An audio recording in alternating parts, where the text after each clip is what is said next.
Soy Eduardo Manchado, tengo 66 años, nací en Río Cuarto, eh, vengo de una familia tipo de Río Cuarto, digamos.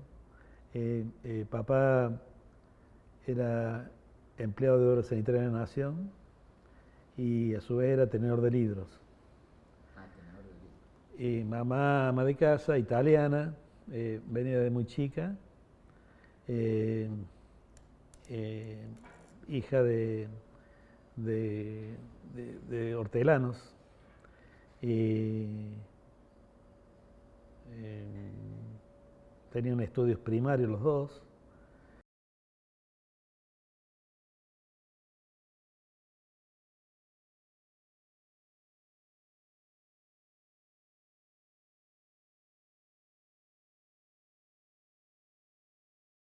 Tuvimos la posibilidad de estudiar lo que quisimos. Tengo dos hermanas, tenía dos hermanas que han fallecido. Eh, una estudió Ciencias Económicas y la otra estudió Inglés en la universidad, ninguna de las dos se recibieron. ¿Siempre acá en Río Cuarto? En Río Cuarto. Bien. En Río Cuarto. Yo me estudié en el Colegio Florentino Meguino la primaria y después estuve en el número 1, Ambrosio Olmos, de Río Cuarto. Allí me recibí en el año 74 de maestro mayor de obras. Buscando... ¿Cómo fue tu infancia y tu adolescencia, Eduardo? Yo diría que normal.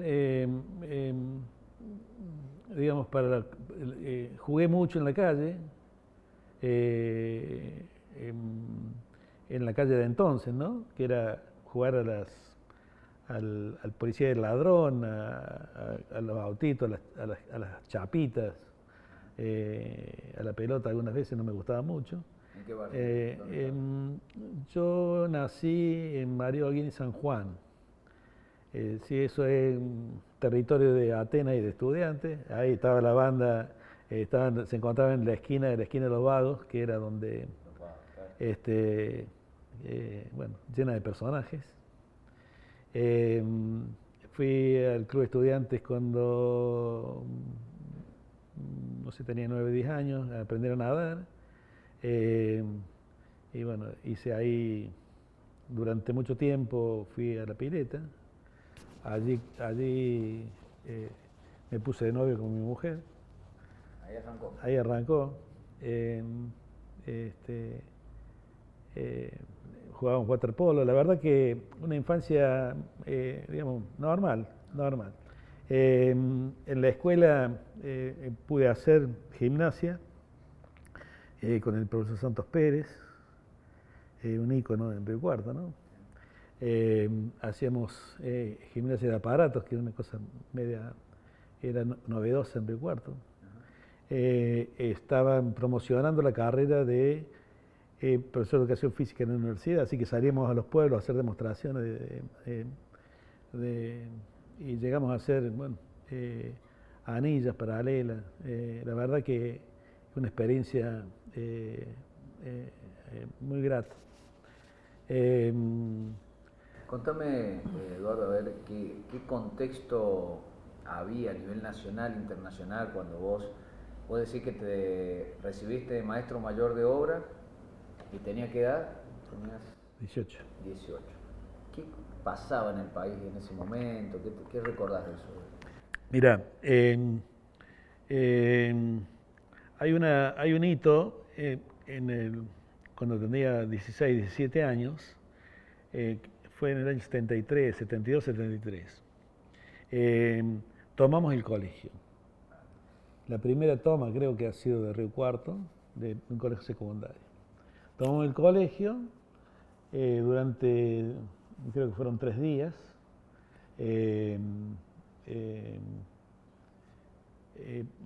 Peleando por el alcance del título de maestro profesor de obras, que estaba indefinido, en realidad estaba planteado por el CONET y en realidad el Ministerio de Educación y los Ministerios de Educación provinciales no lo reconocían, y bueno, había problemas. Nosotros somos la tercera promoción. La primera había tenido problemas, estaba transitando la segunda para recibirse y estábamos nosotros detrás. Quiere decir que se recibían con ese título Y no no te servía para nada, no te servía para nada. Claro. Y bueno, logramos, esto fue el Colegio Casafus en Córdoba y algunos otros en la Nación tuvieron la misma actitud y logramos que en ese entonces el presidente Perón firmó un decreto fijando el alcance del título. Logro total, hasta que, bueno, esto fue así, hasta que se implementó la Ley de Educación Técnica en el 2005 con Néstor y que pudimos bueno, generar toda una historia nueva, ¿no? Con esto. Claro.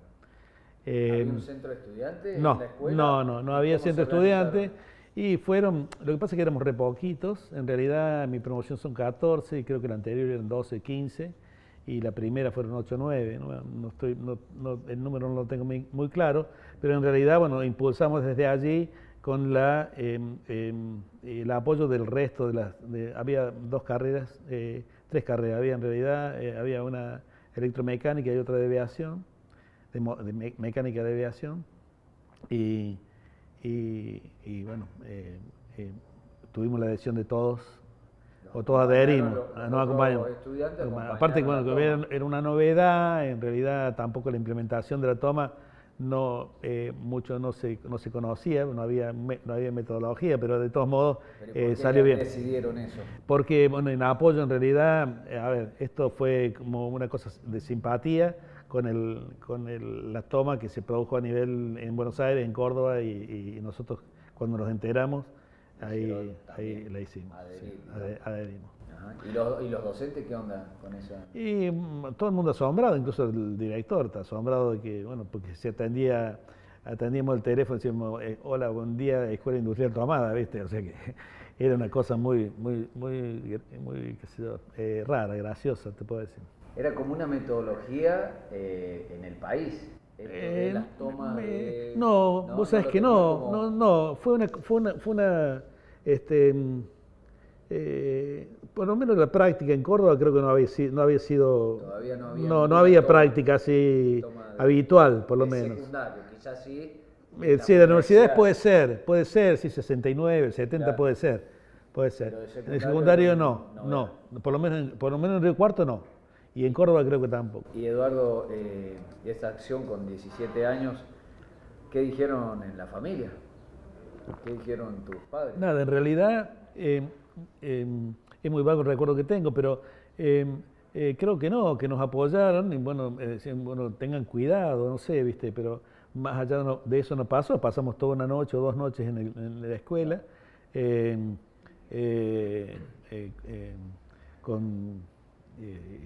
protegiendo a los chicos de primero y segundo año de que no fueran a la escuela por qué sé yo. Claro. Pero bueno, muchos de ellos fueron también. Claro. Me imagino que acompañando el reclamo. Nada más, sí. En realidad, bueno, tenía, a lo mejor para ellos, no la seriedad que tenía para los que estaban encabezando la lucha, claro. Pero bueno. Esa es como una primera acción de militancia. De militancia colectiva, sí. Mirando el colectivo. Esa fue la primera actitud hacia lo colectivo. Bien. Entonces, y cuando te retomo, ¿no? Cuando decías el contexto nacional, estaba Perón, ya había vuelto. Estaba Perón. 73, 74. Exactamente. ¿Y qué se hablaba o cuál era ese contexto internacional? Sí, no sé si te acordás de eso. Bueno, vos calculás que veníamos con el cordobazo bastante reciente, el vigorazo, el rosariazo, el mendozazo, todas esas cuestiones que fueron, digamos, haciendo alguna mella, ¿no? Por lo menos en mí. El Che Guevara, el desapego del Che, no sé si el desapego, sino la entrega del Che nos realmente conmovía.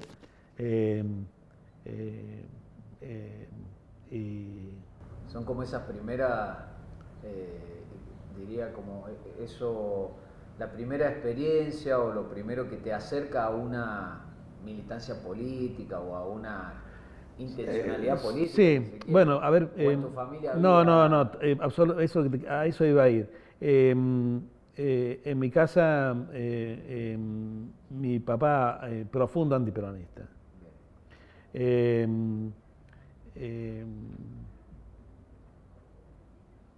eh, Fue separado de su trabajo cuando se murió la Eva porque no se quiso poner el luto. Había muerto su madre hacía poco y no había usado luto, entonces si no le puse para mi mamá, bueno, así me... Papá era, digamos, y mis tíos eran cercanos al socialismo, estaban, ¿no? A Palacio, ¿cómo es? A Moro de Justo. Eh, y por ahí, bueno, mi viejo por sobre todo tenía una ascendencia sobre no ascendencia, no tenía simpatía por los radicales. ¿Y hablaba de política en tu casa? Bastante poco, bastante poco. No era un tema habitual. En realidad, no se hablaba de política en casa, no. Pero en el secundario... Sí, yo en realidad también tenía ese resabio del antiperonismo. Y que lo fui fraguando, digamos, con el tiempo fui aceptando lo distinto, ¿no? Y bueno, me transformé en un... no soy antiperonista, digamos. Claro, fuiste modificando esa Sí, visión. sí, desde esa cosa mamada de mi familia, en realidad pensé que, bueno, razoné de que no todo era malo ni que no todo absoluto, claro. tan absoluto. Che, Eduardo, vos tuviste una militancia, si se quiere, o integraste una organización política de aquella época. Contanos eso, ¿cómo fue cómo ingresás o cómo...? A ver, en realidad, cuando termino el secundario, me voy al sur a trabajar, a ver, a hacer patria, digamos. Esa era más o menos la idea, devolver lo que te habían dado. Bueno, pasé por Sierra Grande, Río Negro, allí estuve trabajando y un pueblo muy nuevo, con un montón de necesidades y en realidad yo mirándome hacia mí, me interesaba seguir estudiando, en realidad. Entonces, Trelew me brindaba universidad. Me entusiasmaban dos carreras, que era ingeniería civil y oceanografía, me anoté en las dos. Fui a algunas clases, no me pude integrar a la comunidad universitaria, pero bueno, en el medio de esto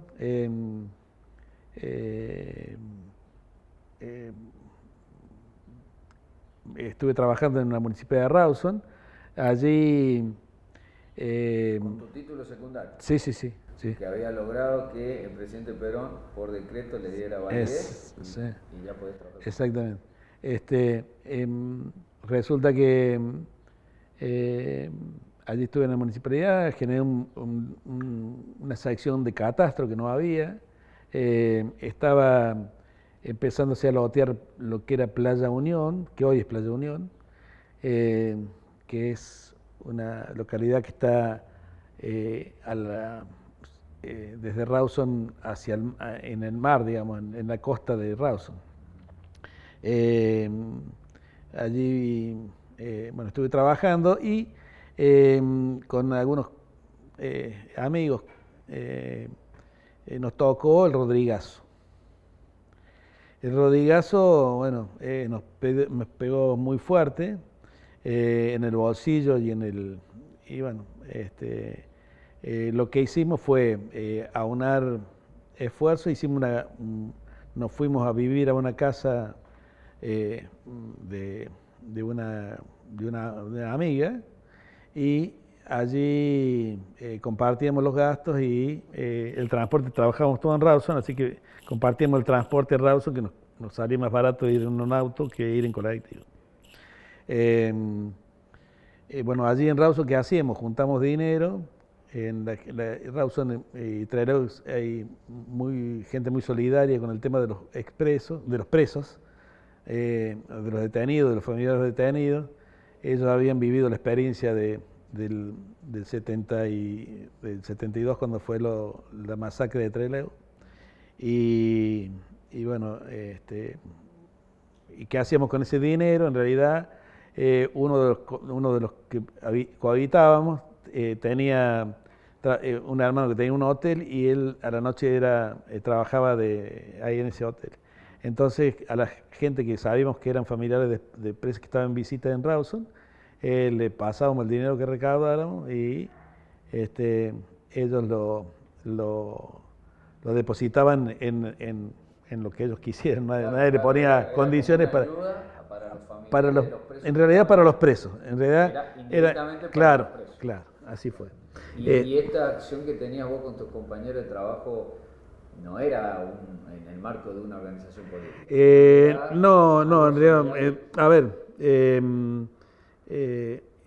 éramos todos cercanos al FAS, que era el Frente Antiimperialista y por el Socialismo, que había tenido alguna raíz ahí en Trelew, pero había sido desmantelado. En noviembre del 75, bueno, fuimos detenidos, allanaron la casa, bueno, y fuimos detenidos. No sé, no me voy a detener a contarles que el tema de la tortura, el tema de los simulacros de fusilamiento y eso que están, digamos, a ver, para no generar ningún morbo, pero bueno, lo que sí pasó en ese momento, o lo que suponemos que pasó, es que en realidad necesitaban ellos, estamos hablando del 75, necesitaban generar la sensación de que la lucha revolucionaria estaba global, era en todo el país, o sea que los focos de Buenos Aires, Córdoba, Tucumán, no eran focos, sino que el veneno se había diseminado, ¿no?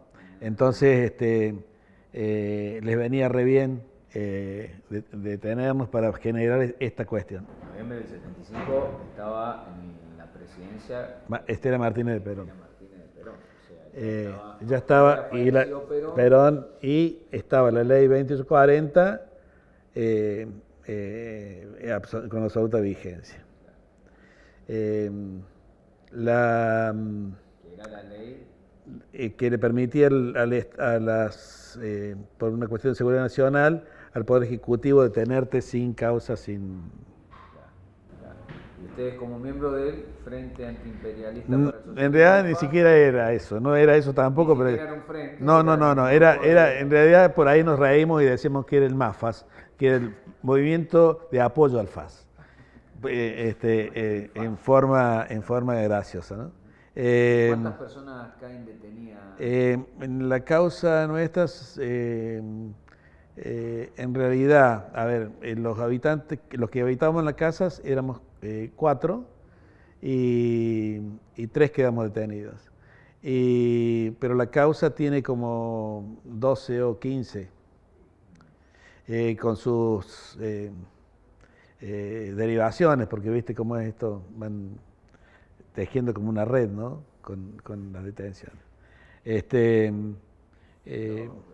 acordás cómo fue la detención? Sí. No, vino a las 3 de la mañana, a las 4, bueno, atropellando golpeando la puerta, obviamente que se la franqueamos, entraron y bueno, en 15 minutos estuvimos en la comisaría de Trelew. Y de allí nos llevaron a Rawson, al otro día creo que fue, a los 2 días, y allí empezaron esperaron que bajara gente de Buenos Aires para hacer tomar declaración, y bueno, allí vinieron los torturadores, y que eran también, no eran de allí. Bueno, ¿Ustedes no se pudieron comunicar con nadie en esa...? no recuerdo, pero no, estamos absolutamente incomunicados, sí, sí, sí. Y más o menos estamos hablando, sí, unos 15 días después de eso, más o menos, una semana, no me acuerdo cuánto, nos llamó el juez Garzonio, que era el juez del Juzgado Federal de Rawson, y nos dio la libertad por falta de mérito. Por supuesto que antes de que nos diera la libertad ya estábamos a disposición del Poder Ejecutivo Nacional por la Ley 2840. Bueno, el destino después de allí fue la cárcel de Rawson, donde estuve hasta septiembre del 77, donde me dieron la libertad. Dentro de la cárcel, yo estuve en un solo pabellón, que es el pabellón 5. Allí fui incorporado al PRT, y funcioné durante la detención como, digamos, como parte del partido. ¿Cómo era esos días de detención sin ir a la parte de la tortura en sí, que voy a decir? Pero digo, ¿cómo era la vinculación con los otros militantes detenidos? Bueno, a ver, por supuesto que son situaciones límite, absolutamente límite, y que te generan una sensibilidad especial, porque si no, no podrías compartir todas estas miserias, ¿no? Y realmente fue una experiencia en lo humano magnífica. Hemos conocido gente bueno, espectacular, que yo no sé qué decirte, pero gente bueno, que la vida no me juntó con otra gente tan agradable como ellos, ¿no? ¿Tenés alguna anécdota? Serán muchísimas, pero desde lo que pasa que, bueno, en la cárcel, ¿cuál era la cuestión? Era ocupar el tiempo y forma productiva, ¿no?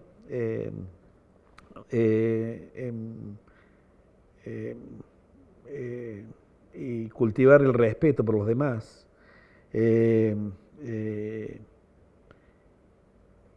Realmente nunca había una situación podemos haber habido alguna discusión, puede haber habido, pero nunca un atropello, una discusión fuera de lugar entre los compañeros. Y en cuanto a la sensibilidad, cuando alguien te preguntaba, ¿qué pasa, compañero? ¿Cómo estás? Vos decías, bien, y en realidad algo habían notado en vos y que vos todavía no te habías dado cuenta de qué te pasaba. Como que estaban preocupados. Absolutamente mirando al otro. Absolutamente para mirando al otro. Sí, la verdad que es genial en eso, ¿no? Eduardo, y ahí, por ejemplo, había momentos de lectura, de formación. Sí, había, bueno, desde una escuelita, había compañeros que no sabían leer ni escribir, en la que, tengo una anécdota, un compañero Farías, que tenía era un viejo, pero tenía 50 años o menos capaz. Y claro, yo era uno de los más jóvenes, pero el promedio eran 23, 24 años. Eh, eh, Estábamos leyendo un libro de José María Rosas, porque no había material de lectura más que algunos libros, ¿no? Y después del golpe, obviamente, ni siquiera diario, ni radio, nada, estábamos absolutamente incomunicados. Eh, el compañero empezó a lagrimear, porque dijo, no solamente estoy leyendo, sino que estoy entendiendo lo que leo. No estaba repitiendo, sino que estaba entendiendo. Un poquito tiempo después, no me acuerdo cuánto, pero ponerle un mes, 2 meses después, siempre había gente que daba una charla, un cursito, había uno de filosofía. Bueno, los que tenemos interés nos anotamos y Farías, con una claridad impresionante, nos habló de filosofía. Foguista de ferrocarril, soñaba con ser médico, nunca, por supuesto que nunca pudo, y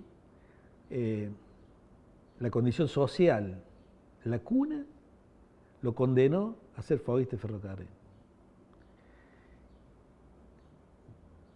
Sin posibilidades ninguna, pese a su lucha y la lucha de sus hijos que fueron muertos delante de él, no solamente pudo, la cárcel le posibilitó aprender a leer y tener un razonamiento más lógico, racional, no sé cómo. Claro, claro. Y después a ustedes les dio una charla. Lo que es realmente una cosa increíble, ¿no? Pero es una muestra más de que un montón de favaloros no pudieron ser por una cuestión económica, ¿no? O social. Y además de ese acompañamiento que estás mencionando dentro de la cárcel, porque yo imagino esto, Eduardo, vos decís, caíste preso en noviembre de 1975, en marzo del 76 se da el golpe de Estado, las condiciones cambiaron absolutamente.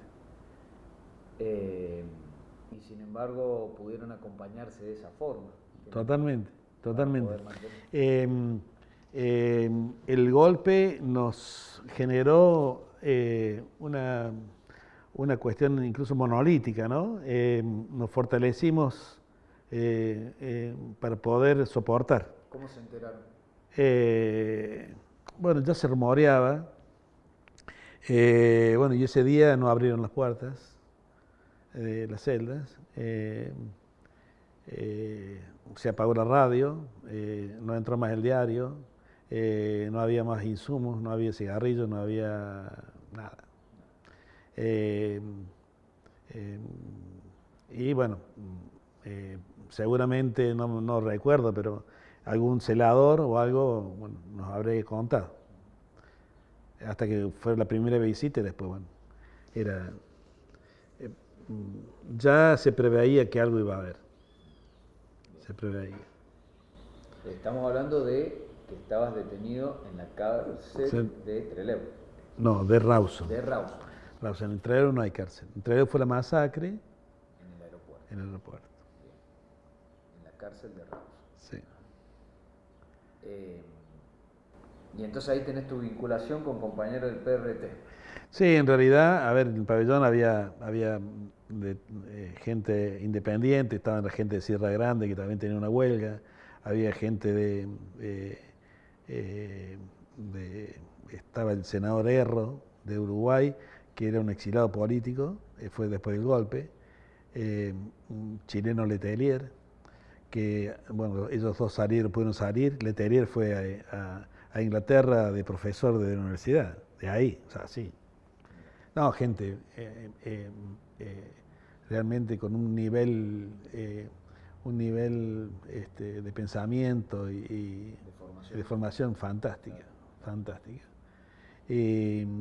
Y había, bueno, gente de todos los partidos, y bueno, ¿Y después del golpe llegó más gente? eh, no, digamos que no. Eh,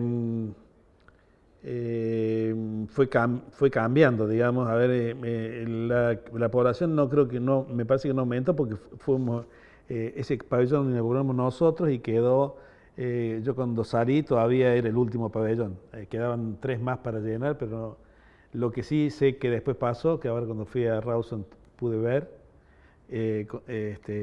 pude entrar a la cárcel de nuevo, ahora en agosto. Lo que sí pasó es que modificaron las características de las celdas para que hubiera dos por cada una, que bueno, yo sabía por los compañeros que había pasado eso. O sea, duplicaron la capacidad de la cárcel en algún momento, porque Rawson era la cárcel de máxima seguridad para detenidos de máxima peligrosidad. ¿Y eran todos detenidos? Políticos. Sí, había un pabellón de comunes, pero no teníamos ningún tipo de vinculación. Ah, no teníamos. No, ningún tipo de contacto, No nada. compartían. Nada, absolutamente. No, es Estaba más, dividida así la cárcel. entre los, claro, entre los pabellones no había comunicación formal, había una comunicación de hecho, que era, bueno, a través de, había muchas maneras, pero la paloma, una piedrita, había un diario que se llamaba La Gaviota Blindada, que circulaba en un papel de cigarrillo, ¿no? Eh, eh, la Gaviota tenía hasta un logotipo, el diario. La verdad que la, cuanto... Nunca se descubrió eso. No, Por lo menos no, que no, no, vos no, no, fuiste. no, no, siempre siguió circulando, no. No. Eh, bueno, viste que los recursos en el encierro hacen que uno agilice su ingenio para poder lograr el objetivo, ¿no? Bueno. Eduardo, contanos cómo fue tu liberación. Bueno, fue caótica porque en realidad en la época que me están dando la libertad a mí, eh, en el, en el pabellón pasaban cosas como que las celdas de castigo eran celdas de tortura en realidad, eh, tenían una secuencia, eh, digamos, matemática, ¿no? Era celda por celda, había, no me acuerdo cuántas eran, creo que eran 6 celdas de castigo, entonces siempre había 2 compañeros del pabellón en celda de castigo. Venían esos 2 y llevaban otros 2 más, las 2 celdas que seguían para... y bueno, estaban 15 días ahí, bajaban 20 kilos, qué sé yo cuánto, no le daban de comer, lo tenían desnudo y de noche le tiraban agua fría al piso. Se lastimaban las caderas porque de dormir acurrucado en posición fetal, te lastimaba el piso, te lastimaba la cadera. Bueno, esa atrocidad fue pasando. En esa situación a mí me dan la libertad. Por supuesto que cuando llego a Río Cuarto, bueno, vine sin documentos. ¿Pero cómo te informan de tu libertad? No, digamos, estábamos en un horario donde estaban las celdas abiertas, nos hacen ir todos contra el fondo, mirando hacia la pared, digamos, y me llaman. Yo estaba casi en las primeras celdas, en el extremo del pabellón. Bueno, voy caminando y me dicen, bueno, junte sus cosas. Así que bueno, en el toallón hice un mono y ¿Qué pensaste vos? no sabía qué era. La verdad que estaba absolutamente anonadado. Y cuando me doy vuelta para mirar a mirar a los compañeros, estaban todos mirando la pared. Y a ver, una angustia bárbara y bueno, sin saber qué pasaba. No había un movimiento de libertad en ese momento, entonces digo, será un traslado. pero un traslado de día no se hacía, se hacían de noche los traslados. Era muy raro, ¿no?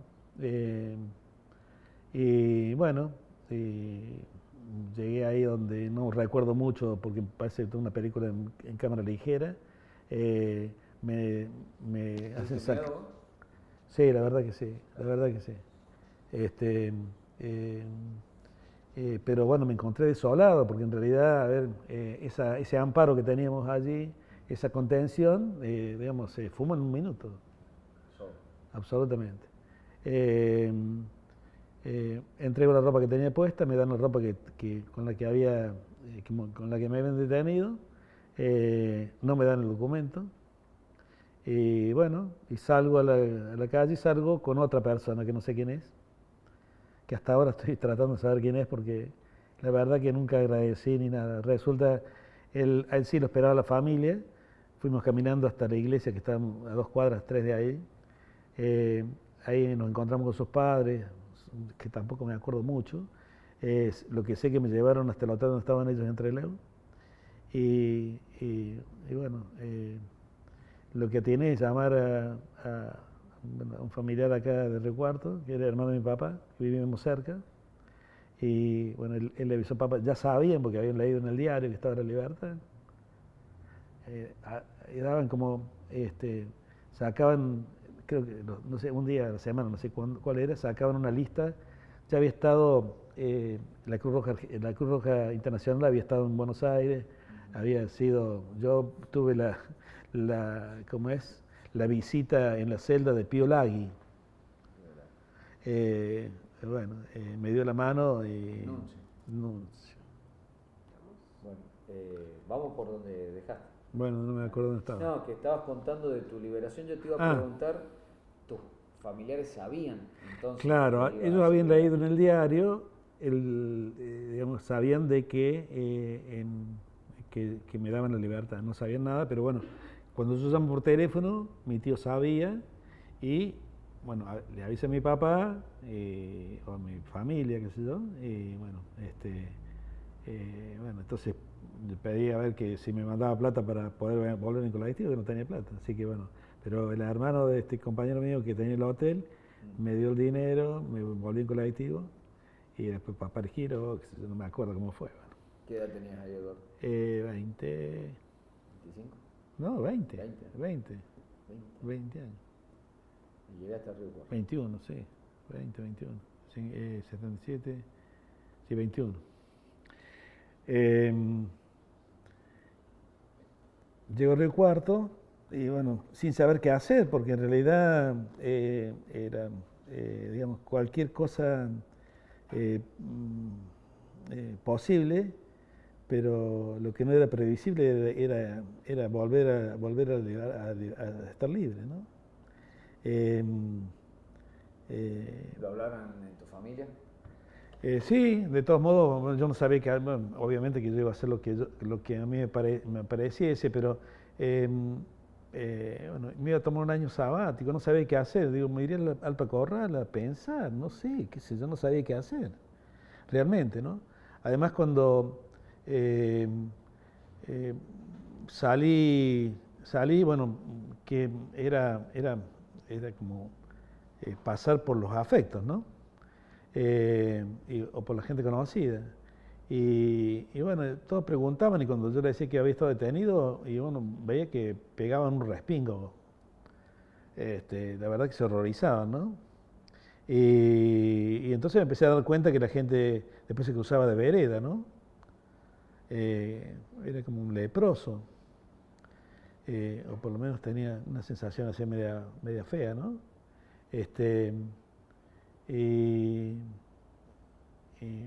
¿Tuviste algún problema con la policía? No, absolutamente nunca. ¿No sentiste vos que te seguían? No, tampoco, nunca, ni sentí persecuta, ni tampoco, a ver, inconscientemente, no sé, que obviamente que no he sido muy consciente, era muy complicado. Yo no sabía dónde estaba. Pero ¿qué pasó? Que me encuentro con un compañero de la escuela y me dice, ¿qué está? Ah, sí, está, llegaste, qué sé yo, bueno. Me dice, ¿qué vas a hacer? No sé, le digo, no sé, la verdad que no sé, estoy... Así me sinceré con él. Y me dice, mira, ¿por qué no venís el lunes? Estoy trabajando con Carlitos, que es otro ex compañero de la escuela. Y hemos montado un estudio, estamos haciendo proyectos, arquitectura, alguna construcción, vemos, estamos gestionando. ¿Querés compartir con nosotros? Lo que dividimos por 2 horas, empezaremos a dividirlo por 3. Obviamente que el lunes, esto hablamos de un jueves o viernes, de la semana que me dieron la libertad, y el lunes empecé a trabajar. O sea que me inserté, digamos, así medio de prepo, rápidamente. Bueno, esa percepción del rechazo social me hizo, ¿cómo es? Callarme y, digamos, no ni comentar ni expresar ninguna cuestión que tuviera que ver con eso. Lo que pasa es que el dolor que te produce esa segregación, digamos, es muy horrible, muy feo, muy feo. A todo esto, te preguntarás cómo me inserto en la sociedad.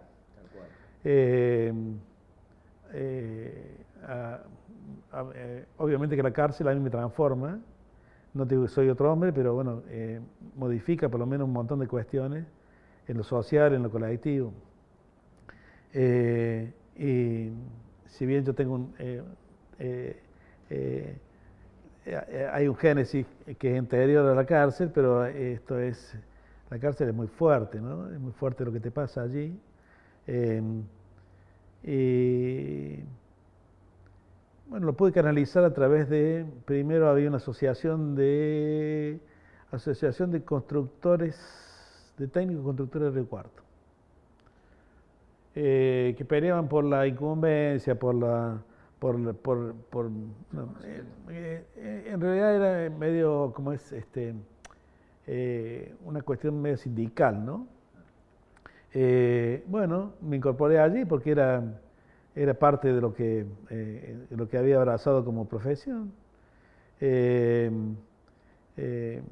Hicimos alguna presentación en el Consejo de Ingenieros de entonces que no nos quería reconocer el título, pese a que teníamos ese decreto de Pedrón Viejo que te hablaba hace un rato.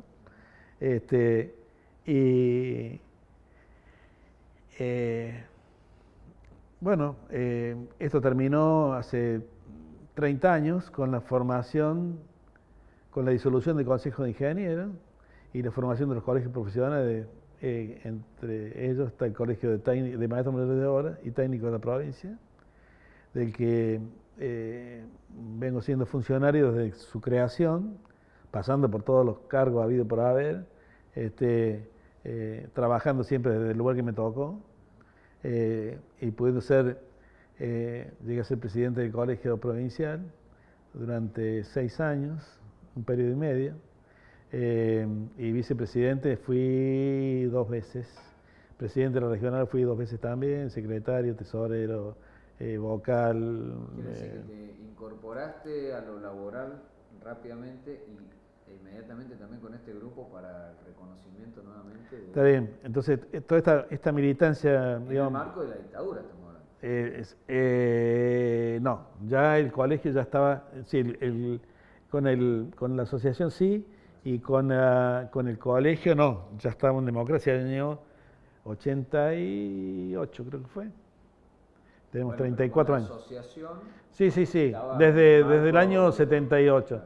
Es más, después en el año 80 logramos hacer un curso, la inconveniente que teníamos para trabajar era que habían declarado zona sísmica Río Cuarto y nuestro título decía de que tenía ese soporte siempre y cuando no fuera zona sísmica, y para trabajar en zona sísmica había que hacer un curso del CONET, cosa que lo gestionamos con todos los inconvenientes habido por haber, que lo gestionamos, lo hicimos, yo participé en el primero, después se hicieron 2 o 3 más, donde te habilitaba ese año posterior de estudio, te habilitaba para trabajar en zona sísmica.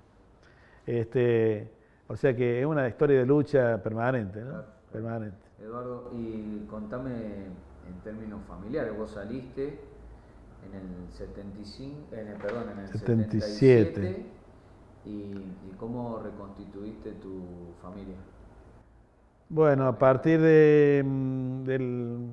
por allí por el Mundial del 78, eh, eh, pudimos, con mi mujer pudimos,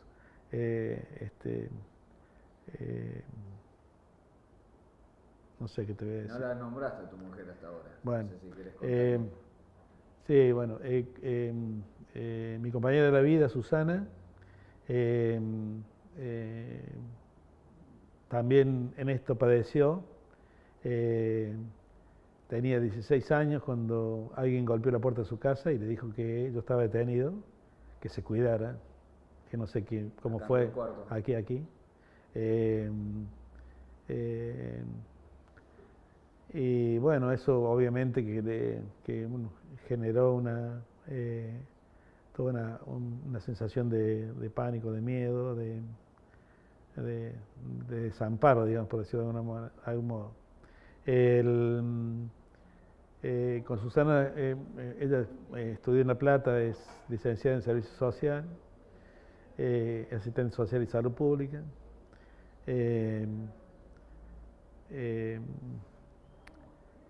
Recompusimos nuestro noviazgo, digamos, en el año 78, después de ese impasse en el que estuve detenido. Y nos casamos en el año 1980 y tuvimos 3 hijos. María Pilar, que tiene hoy 38 años, que nació en el 83, nació con la democracia, digamos. Agustín, que tiene 34, y Joaquín, que tiene 31, cumple ahora. Así que pudiste volver con tu novia de la adolescencia, secundario, y formaste tu familia. Nuestros hijos pudieron, crecieron en libertad, digamos, de decisión, y cada uno tomó, según su saber y entender, su camino. Pudimos lograr que obtuvieran un título universitario. En realidad, su esfuerzo y su dedicación pudo hacer eso. Hoy María Pilar es licenciada en Administración de Empresas y tiene una cooperativa, gestiona una cooperativa de trabajo que se llama Gestionar. Agustín es médico, está en Buenos Aires, es especialista en terapia intensiva y especialista en clínica médica.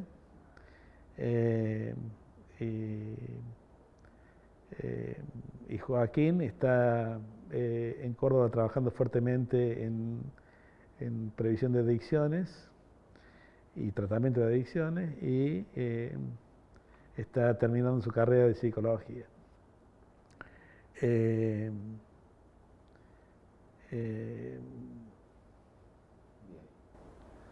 Tengo 2 preguntas más para ir cerrando la entrevista.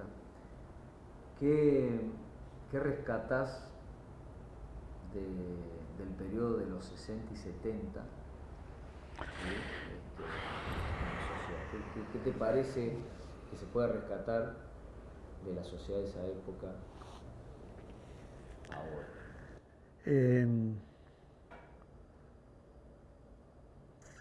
En términos absolutos, digamos, esas 2 décadas que fueron efervescentes en cuanto a lo social y lo político, que permitieron integrar a la vida política y a la vida social a millones de argentinos que estaban excluidos de esto. El cordobazo, que es realmente en la figura de Agustín Tosco como ejemplo de militancia y ejemplo de entereza y bueno, realmente creo que es un ídolo popular, entre otros, ¿no? Porque no podemos centramos en Agustín, pero en realidad había muchísima gente con una entrega absoluta. La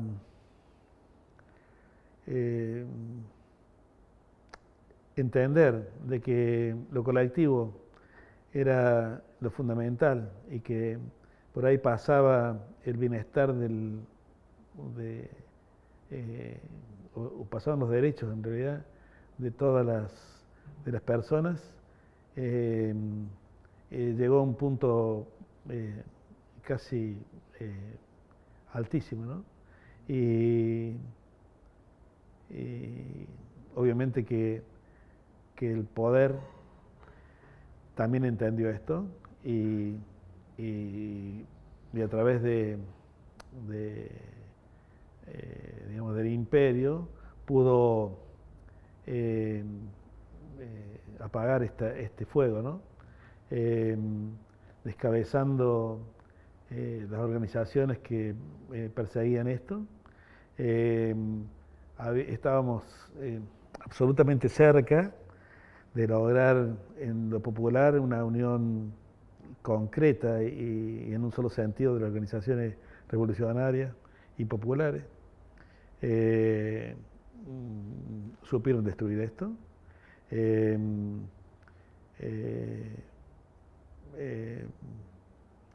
Y la verdad que yo creo que la revolución acariciada entonces fue el punto más alto de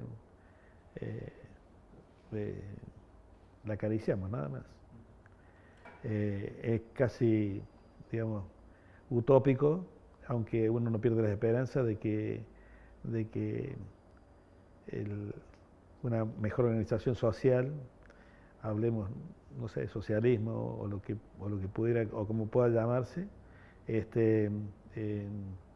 apague esta voracidad que tiene el capitalismo y insensibilidad social y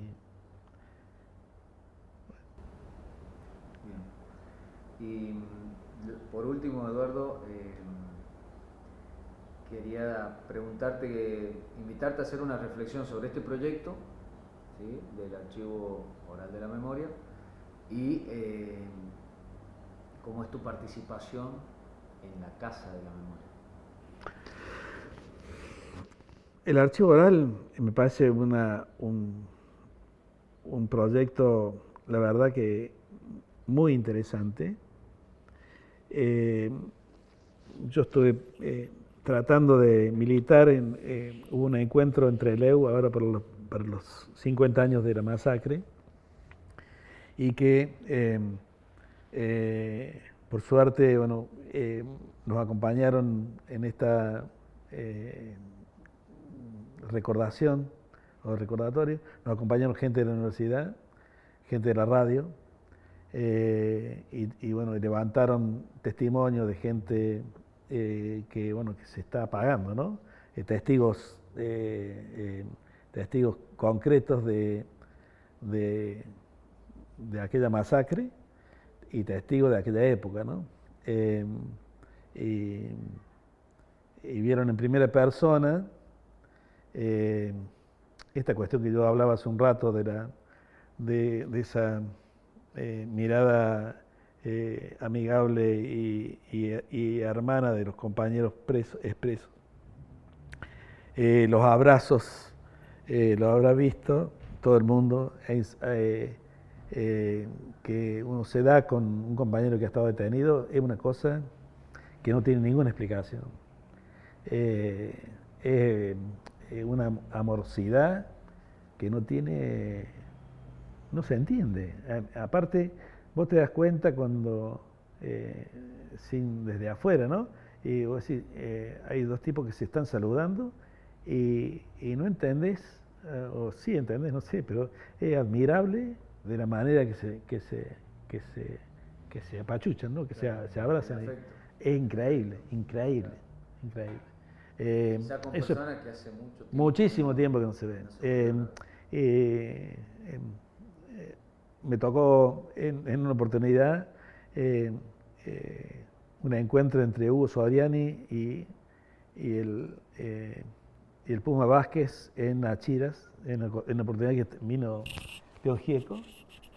Y Hugo Soriani es un periodista de Página 12 y hacía 40 años que no se veían. Y habían estado detenidos simultáneamente o eventualmente se habían visto mucho, digamos, durante casi 10 años. El abrazo que se dieron y en la forma en que lo manifestaban, se giraban como una carecita, se abrazaban, se largaban y se volvían a abrazar. Y León los miró y se fue a la cabaña. Digo, este no le gustó, ¿viste? ¿Qué sé yo? Y después dijo León, algún día voy a hacer una canción que hable de este abrazo.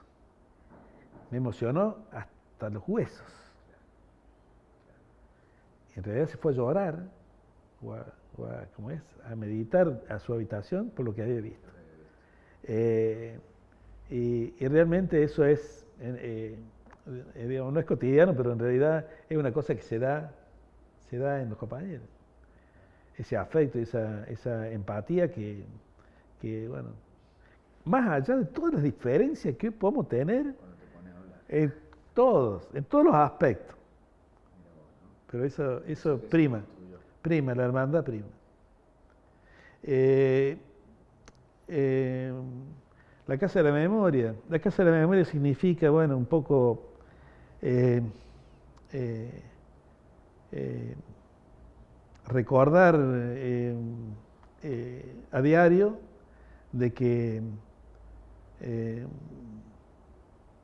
que están los 30.000, que hoy es una casualidad en realidad nuestra vida ahora, que podríamos no estar, y que esa gracia de poder todavía vivir nos permite vincular el recuerdo con la actualidad y defender lo que hubieran defendido los compañeros si hubieran estado vivos.